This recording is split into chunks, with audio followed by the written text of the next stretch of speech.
Online classes में सभी का स्वागत।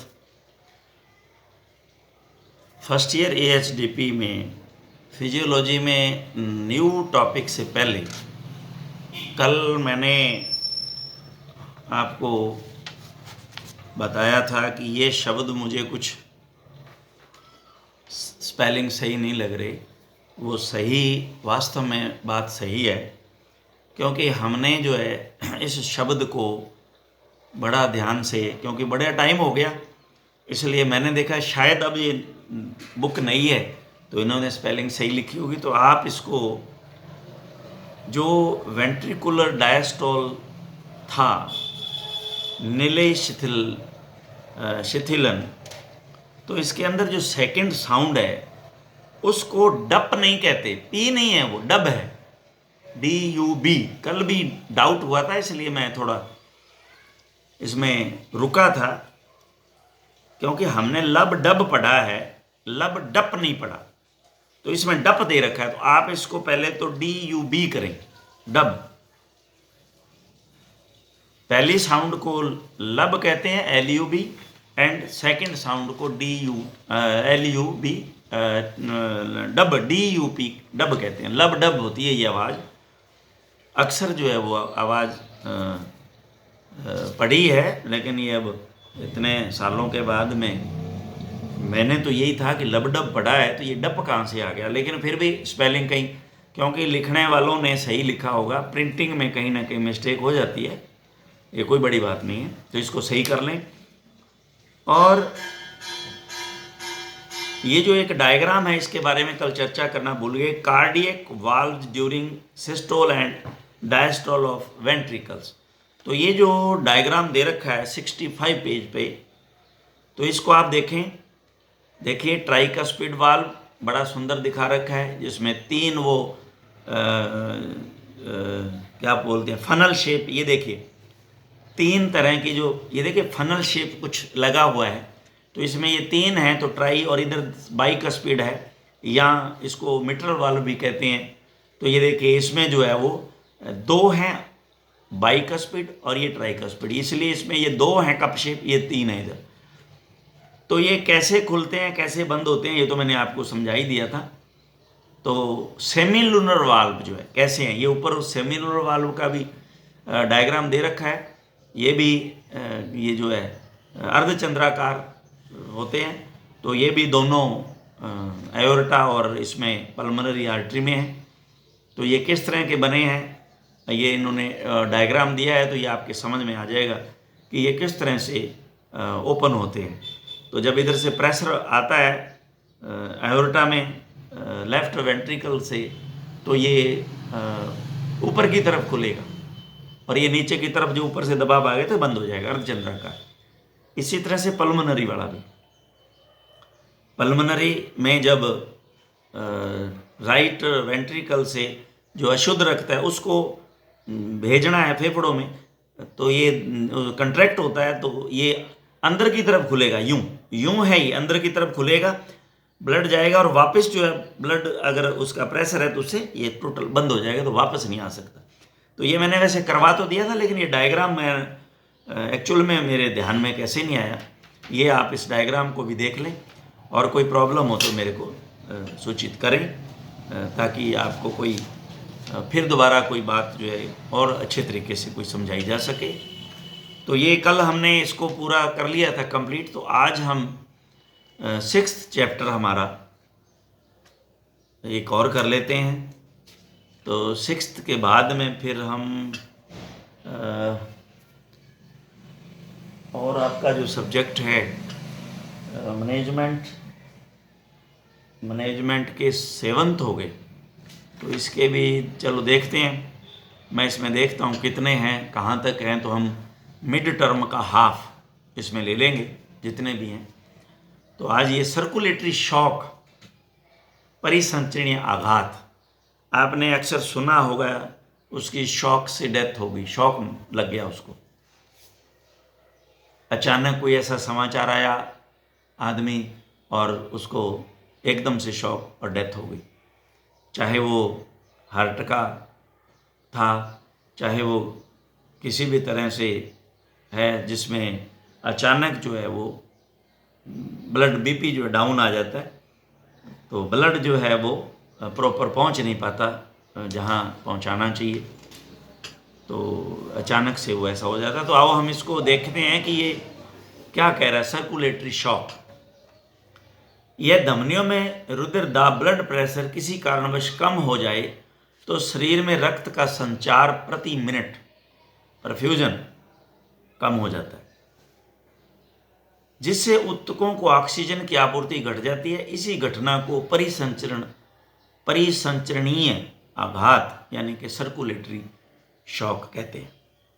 अंडरलाइन कर लेना, आघात शॉक किसी भी ऐसी घटना को कहते हैं जो अचानक होती है, वह शरीर पर जिसका बुरा प्रभाव पड़ता है। यदि शरीर में ऑक्सीजन की आपूर्ति अत्यधिक कम हो जाए, वह रुधिर दाब गिरता चला जाए, हाइपोटेंशन, तथा रक्त संचार भी पुनः सही नहीं हो सके, हाइपो परफ्यूजन, तो यानी कि प्रति मिनट जो संचार, तो ऐसे में शरीर पुनः पूर्व सामान्य स्थिति में नहीं आ सकता, वह मृत्यु निश्चित हो जाती है। सभी प्रकार के परिसंचरणीय आघातों में कोशिकाओं में तीव्र गति से प्रभावी व अपर्याप्त रक्त परिसंचरण होता है तथा रुधिर दाब कम हो जाता है, बीपी कम हो जाता है, बीपी लो, कम हुई ऑक्सीजन आपूर्ति के कारण ऊतकों में अवायवीय श्वसन, एनएरोबिक हवा जहां नहीं पहुंचती, एरोबिक जहां हवा पहुंचती है, एनएरोबिक जहां नहीं पहुंचती, अवायवीय श्वसन, एनएरोबिक रेस्पिरेशन की शुरुआत हो जाती है। वह कर्मिक प्रक्रियाएं शुरू होती हैं जो शरीर पर बुरे प्रभाव डालती हैं। रक्त का सक्रिय आयतन, एक्टिव वॉल्यूम, वह होता है जो कि रुधिर दाब को सामान्य बनाए रखने के लिए आवश्यक होता है तथा जो एक सामान्य दर से लगातार क्रमिक रूप से धमनियों, हृदय, शिराओं व कोशिकाओं में बह रहा होता है। यदि किसी कारणवश यह क्रियाशील आयतन कम हो जाए तो हृदय से निकलने वाले रक्त का आयतन, कार्डियक आउटपुट भी कम हो जाता है, वह रुधिर दाब गिर जाता है। परिसंचरण आघात में रक्त का सक्रिय आयतन निम्न कारणों से कम हो जाता है। चोट लग गई, रक्त बह गया, हेमरेज, रक्त का ह्रास होना, हेमरेज, हेमरेज हो गया, रक्त निकल गया, रक्त के किसी भाग का शरीर के तंत्र में रुक जाना, ब्लड क्लॉट हो जाना, रुक गया, रक्त के किसी भाग का शरीर के तंत्र में रुक जाना, कैपिलरीज के सही तरीके से कार्य नहीं करने के कारण रक्त का रुक जाना। कैपिलरीज आपने अच्छी तरह पढ़ ली है, बारीक जो है वो वेसल्स, आर्ट्रियोल और वेन्योल के बाद, आर्टरी के बाद, आर्ट्रियोल के बाद वही आती हैं, उधर से कैपिलरी के बाद वेन्योल शुरू होता है, वेन शुरू होती हैं। तो ये आपको मैंने कंप्लीट समझाया हुआ है। रक्त के तरल पदार्थ, प्लाज्मा का रक्त वाहिनी के अंदर, इंट्रावास्कुलर से बाहर एक्स्ट्रावास्कुलर निकल जाना। रक्त के तरल पदार्थ यानी पदार्थ कौन सी है? प्लाज्मा। तो अगर ये अंदर नहीं रह के एक्स्ट्रावास्कुलर हो जाए, यानी कि किसी तरह से वेसल से बाहर जो ऊज आउट हो जाए, ऊज आउट का मतलब है छन जाए, किसी तरह से छन जाए, बाहर आ जाए, तो उसका वॉल्यूम कम हो जाएगा क्योंकि प्लाज्मा निकल गया उसमें से। तो इसके लिए फिर आपूर्ति के लिए ये देते हैं कि इसमें उसका दाब कंप्लीट बना रहे, ग्लूकोज वगैरह, डीएनएस वगैरह चढ़ाते हैं, इंजेक्शन वगैरह उसमें देते हैं। तो ये प्रक्रिया तब तक रखते हैं, ब्लड इन्फ्यूजन करते हैं, तो ये प्रक्रिया चलाते हैं। या ब्लड प्लाज्मा भी, ब्लड भी चढ़ाना पड़ सकता है, ब्लड प्लाज्मा भी देनी पड़ सकती है। और ब्लड से अभी आपने देखा होगा ये जो अभी रोग हो जाता है जिसमें ये प्लेटलेट्स कम हो जाते हैं, तो ब्लड से प्लेटलेट्स लेकर के उसके ब्लड में जो है वो दिए जाते हैं। तो ये इस तरह से बाहर से आपूर्ति की जाती है ऐसी इमरजेंसीज में। क्लासिफिकेशन ऑफ शॉक, आघात का वर्गीकरण। सभी प्रकार के आघातों में तीव्र व स्थायी रूप से ऑक्सीजन की कमी हो जाती है, जो समय रहते दूर कर ली जाए तो शरीर सामान्य अवस्था में आ सकता है। उत्पत्ति के आधार पर आघात को निम्न 5 भागों में बांटा गया: हृदय जनित, कार्डियोजेनिक शॉक, एकदम से हार्ट का बंद हो जाना, एक जगह रह गया बस, दैट्स ऑल, कहते हैं ना हार्ट फेल हो गया, कार्डियक शॉक। हेमरेजिक शॉक, ज़्यादा ब्लड का निकल जाना। सेप्टिक, टॉक्सिक, एंडोटॉक्सिक, अंदर टॉक्सिन्स बने, उससे शॉक लग गया। ट्रॉमेटिक शॉक, दुर्घटना, आघात। और एनाफाइलेक्टिक शॉक यानी कि एलर्जी का आघात, जैसे मैंने आपको बताया था एलर्जी से भी आघात होता है। बहुत ज़्यादा एलर्जन अगर अंदर आ जाएं किसी कारण से तो वो भी एक शॉक का कारण बनते हैं। कुछ लिमिट तो है बॉडी में अंदर उनको सही ठीक करने की, लेकिन एकदम से बहुत ज़्यादा आ जाते हैं तो इसको एनाफाइलेक्टिक शॉक कहते हैं। कार्डियोजेनिक शॉक, हृदय की मांसपेशियां परत, मायोकार्डियम पढ़ा हमने, मसल जो है, इसके संकुचन का महत्वपूर्ण कार्य करती हैं। इस आघात में हृदय की दीवारों में रक्त की आपूर्ति कम हो जाती है, अर्थात मायोकार्डियल इन्फार्क्शन हो जाता है। मायोकार्डियल इन्फार्क्शन, मायोकार्डियल इन्फार्क्शन में क्या होता है कि जो बारीक ब्लड वेसल्स जो ब्लड दे लेके जा रही हैं इसको, उसमें और भी जो है उनका क्या कहते हैं इनको, ल्यूमन और कम हो जाता है, तो यहाँ सप्लाई जो है बहुत धीरे जाने लग जाती है ब्लड की, तो ये इसको मायोकार्डियल इन्फार्क्शन। इसके कारण मायोकार्डियम का कुछ हिस्सा मृत प्राय हो जाता है, क्योंकि वहाँ ब्लड पहुँचा नहीं, सक्रिय हो गई। वो होती कितने का है, बाल जितनी तो होती हैं बाल जैसी, और भी होगी तो ब्लड जाएगा ही नहीं।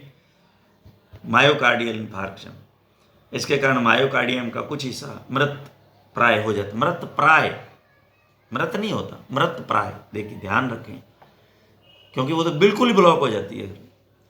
हाँ, कुछ हिस्सा मृत प्राय हो जाता है तथा हृदय का संकुचन सुचारू रूप से नहीं हो पाने के कारण शरीर को रक्त की आपूर्ति बाधित हो जाती है, वो उतना नहीं जा रहा, प्राणी शरीर आघात शॉक में चला जाता है। इसका परिणाम इसकी प्रबलता पर निर्भर करता है, कितना। कहते हैं कि अगर आपको हार्ट की प्रॉब्लम कहीं फील होती है तो अगर आप टाइमली इसको जांच वांच करवा लें तो टाइम से काम बच जाता है। क्यों ऐसा होता है कि अगर तकलीफ आ रही है तो कहीं ना कहीं मायोकार्डियल इन्फार्क्शन हल्का फुल्का चल रहा है, कहीं ना कहीं उसमें ब्लॉकेज है, कैपिलरी उसका जो वेसल हैं उसका ल्यूमन धीरे धीरे कम हो रहा है किसी कारण से। तो समय रहते ही कहते हैं कि अगर इसको सही करा लिया जाए तो बहुत बड़ा नुकसान होने से बच जाता है। वरना क्या होता है, अगर वो बिल्कुल ही ब्लॉक हो जाएगी तो उतना का उतना पोर्शन जो है मायोकार्डियम का, जो हार्ट के मसल हैं, वो डेड हो जाएंगे। उनको दोबारा जो है वो सही करना ये बिल्कुल असंभव है, फिर वो नहीं हो पाएंगे। लेकिन अगर आप इस बीच में कहीं गड़बड़ आ रही है और उसको संभाल लें और उसमें सही पोजीशन कर लें तो अभी वो डेड नहीं हुआ, मृत नहीं हुआ, तो वो हल्का सेट हो सकता है और फिर वो अपनी दोबारा उसी पोजीशन में आ सकता है। लेकिन वो कैपेसिटी तो नहीं आएगी, लेकिन वो फिर लगभग सही आ जाता है। तो इसलिए इसीलिए कहा जाता है कि ऐसी प्रॉब्लम्स को आप तुरंत जो है, क्योंकि कहते हैं ना एक बार अगर शॉक लग गया, एक बार जो हार्ट की प्रॉब्लम हो गई तो दोबारा वो लाजम होएगी होगी, और तीसरी हुई तो डेथ है पक्का, ये मान के चलते हैं और होता भी ऐसा ही। तो जो हल्का सा महसूस होने पे सचेत हो गया और यहाँ पहले पर थोड़ा आ गया, सचेत हो गया, तो हल्का फुल्का नुकसान तो हुआ मायोकार्डियम का, लेकिन वो लगभग काफ़ी तक इम्प्रूवमेंट में आ जाता है। जो हो गया वो तो हो गया। इसमें हेमरेजिक शॉक, रक्तस्राव आघात, इसमें शरीर के किसी हिस्से में रक्तस्राव होता है जिसके कारण रक्त शरीर से बाहर निकलता है। एक सामान्य व स्वस्थ प्राणी शरीर के कुल रक्त के 20% आयतन की हानि को परिसंचरण तंत्र के असफल होने के रूप में प्रकट नहीं करता। देखिए, अंडरलाइन कर लेना इसको। अगर 20% तक आपका टोटल ब्लड है, उसमें से 20% तक हानि अगर हो जाए तो सहन कर जाता है, अर्थात सहन कर सकता है। परंतु अगर ये हानि 40% या इससे अधिक हो जाए तो स्थिति आपातकालीन हो जाती है। इस प्रकार रक्त का सक्रिय या प्रभावी आयतन कम हो जाता है।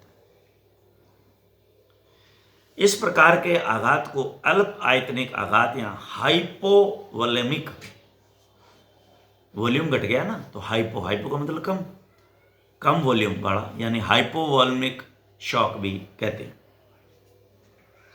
अंडरलाइन करना। इस आघात में शरीर का परिधीय परिसंचरण तंत्र, पेरिफेरल सर्कुलेटरी सिस्टम, पेरिफेरल परिधीय बाहर वाला, असफल हो जाता है तथा धमनियों में रुधिर दाब, आर्टेरियल ब्लड प्रेशर कम हो जाता है। हृदय इन सब परिणामों को सही करने के लिए अपने संकुचन को बढ़ा देता है, वहां तक पहुंचे ब्लड, इसलिए नेचर द्वारा बढ़ा, अर्थात हृदय दर, हार्ट रेट बढ़ जाती है, वाहिनियों का संकुचन, वासो कंस्ट्रिक्शन होता है। इस आघात के परिणाम भी रक्तस्राव, हेमोरेज की मात्रा पर निर्भर करते हैं। इसमें भी कितना हेमरेज हुआ है इस पे निर्भर करता है, कहाँ तक पूर्ति वो कर सकता है, कहाँ तक। वासो कंस्ट्रिक्शन भी हुआ कि नेचर ने की देन है ये, कि भी ब्लड का निकलना कम निकले। उधर से हार्ट ने अपना रेट बढ़ा दिया कि वहाँ तक पहुँचाने में मदद दूँ, लेकिन फिर भी कामयाब नहीं होते। अगर रेट ये ज़्यादा है हेमरेज का, ज़्यादा ब्लड निकल गया तो ये पूर्ति दोनों की तरफ से नहीं होती और ये शॉक होता है। सेप्टिक विषैला आघात, टॉक्सिक, एंडोटॉक्सिक शॉक।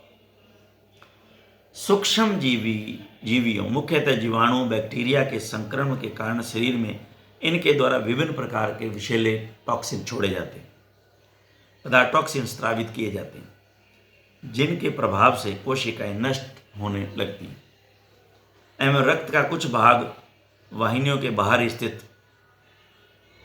ऊतकों, एक्स्ट्रावेस्कुलर टिश्यू स्पेस में आ जाता है। इस कारण रक्त का सक्रिय आयतन कम हो जाता है, वह सूक्ष्म परिसंचरण, माइक्रो सर्कुलेशन तंत्र नष्ट होने लगता है। ये टॉक्सिन अरेखित पेशियां, रक्त कोशिकाओं व वाहिनियों की परत एंडोथीलियम को नष्ट कर देते हैं। जैसे इंसान बीमार होता है तो कहते हैं कि इसको ठीक करना जरूरी है, इसीलिए इतना वो प्रयास किया जाता है, क्योंकि वरना ये अंदर बैक्टीरिया जो गए ये टॉक्सिन्स तो प्रोड्यूस करते ही हैं और उस टॉक्सिन से सेल को नष्ट करते हैं और फिर अंदर की जो लेयर है एंडोथीलियम, इनकी वाहिनियों की, इनको भी नुकसान पहुंचाते हैं। तो इसके कारण जो है वो इधर तो एक्टिव वॉल्यूम ब्लड का जो है वो कम हो गया, इधर माइक्रो सर्कुलेशन नष्ट हो गया और इधर ये अंदर की कोशिकाओं और इनकी लेयर को नुकसान पहुंचा रहे। तो मांसपेशियों का reticulo endothelial system. Reticulo endothelial system जो विषैले पदार्थों को नष्ट करने का कार्य करता है, वह भी नष्ट होने लगता है। किसी भी प्रकार का आघात यदि लंबे समय तक रहता है तो वह सेप्टिक शॉक में परिवर्तित हो जाता है। तो ये अब आपको एक और नई बात यहां आ गई है। विषैले पदार्थों को नष्ट करने का कार्य मांसपेशियों का रेटिकुलो एंडोथीलियल सिस्टम करता है। अंडरलाइन इसको आप कर लें। अन्य किसी प्रकार के आघात का प्रतिरक्षा तंत्र, इम्यूनिटी सिस्टम, जो बाहर से कोई बैक्टीरिया आए उसको मार देते हैं। इम्यूनिटी अगर ज़्यादा है और कम है तो बीमार हो जाता आदमी, ये मैंने आपको बताया है। शायद हमने इम्यूनिटी अब पिछले बैच को बढ़ाइए का आपको बढ़ाइए, ध्यान नहीं आ रहा, लेकिन ये आप समझे इम्यूनिटी है प्रतिरक्षा, हमारी जो प्रतिरक्षा है बॉडी की। बैक्टीरिया आया रक्षा करता है, हमारा जो है सिस्टम है वही है, वही इम्यूनिटी है। के कमज़ोर हो जाने के कारण इंटेस्टाइन में उपस्थित जीवाणुओं बैक्टीरिया के एंडोटॉक्सिन भी समान प्रभाव दिखाते हैं और प्राणी जो है सेप्टिक शॉक में चला जाता है। अब है ट्रॉमेटिक शॉक। मिश्रित प्रकार की चोट ट्रॉमा कहलाती है। किसी भी ट्रॉमा में ऊतकों को रक्तस्राव, हेमरेज, रगड़, कंट्यूजन,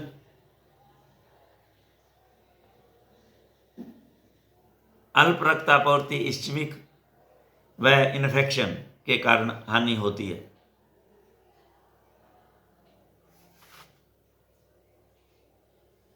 कंट्यूजन, रगड़, एब्रेजन,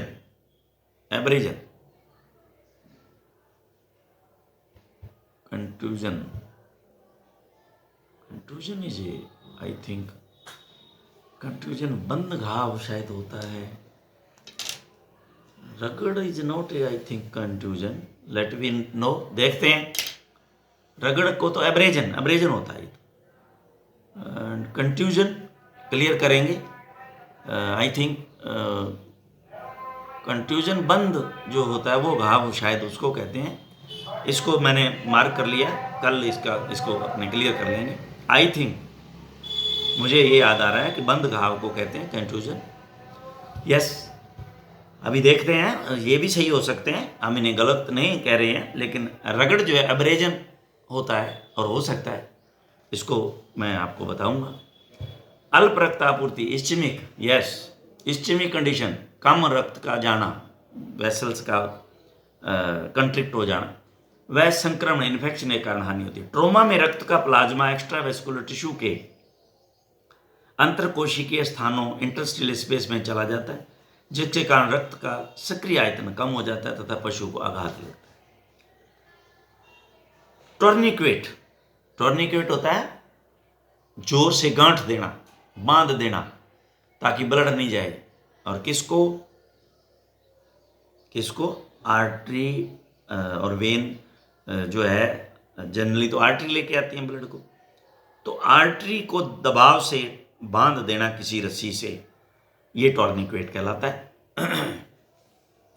रस्सी या रबड़ शरीर के अंग पर बांधना, तो टाइट हो जाएगा ना, तो ब्लड नहीं जाएगा। तो ये भी एक मेथड है, अगर इमरजेंसी हो तो इसको कर सकते हैं, रोक सकते हैं। द्वारा ट्रॉमेटिक शॉक उत्पन्न किया जा सकता है तथा यह एक प्रकार का हाइपोवॉल्मिक शॉक होता है।